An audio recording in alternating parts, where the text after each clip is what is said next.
The situation in Port Charles seems to be spinning out of control once again. And this time, at the center is Michael, with a plan he thinks is perfect. But in reality, it could destroy everything. It all starts with a simple mission for Brook Lynn and Chase. They decide they want to foster little Phoebe, and as part of this, they meet with a social worker. This moment should have been full of hope for them. A fresh start, a new chapter. But when have things ever gone smoothly in Port Charles? The meeting suddenly becomes awkward when Wiley asks an innocent but shocking question. What is a hooker? It's a moment that completely changes the atmosphere. The social worker becomes clearly uncomfortable, and it becomes hard for Brook Lynn and Chase to control the situation. What should have been a positive meeting turns against them. Enter Michael. Michael, who always sees himself as a problem solver, immediately comes up with a solution. He suggests that Brook Lynn and Chase should talk to Willow. Now, Willow isn't just their old friend or Michael's ex-wife. She's become a powerful congresswoman.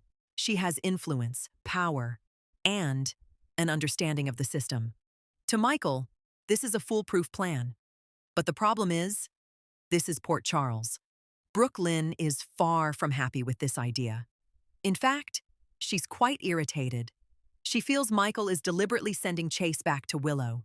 And this isn't a simple matter.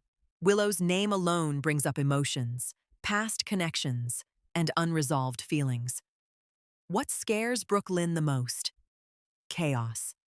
Willow's track record shows that even if she doesn't seek trouble herself, trouble always finds her.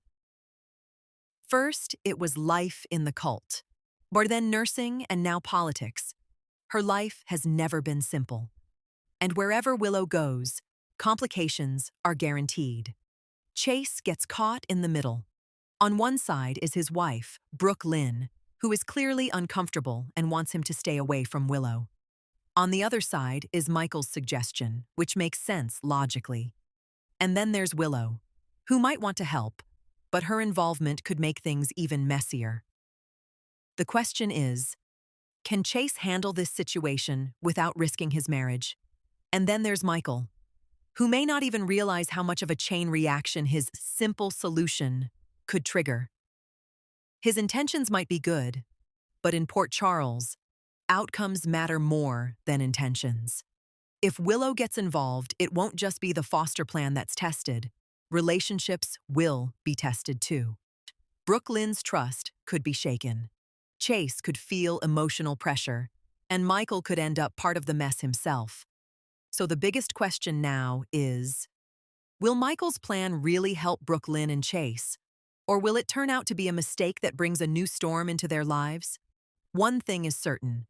Whenever someone in Port Charles says, "This is a foolproof plan," that's usually when everything starts to fall apart. Stay tuned, because in the upcoming episodes, the drama is just beginning.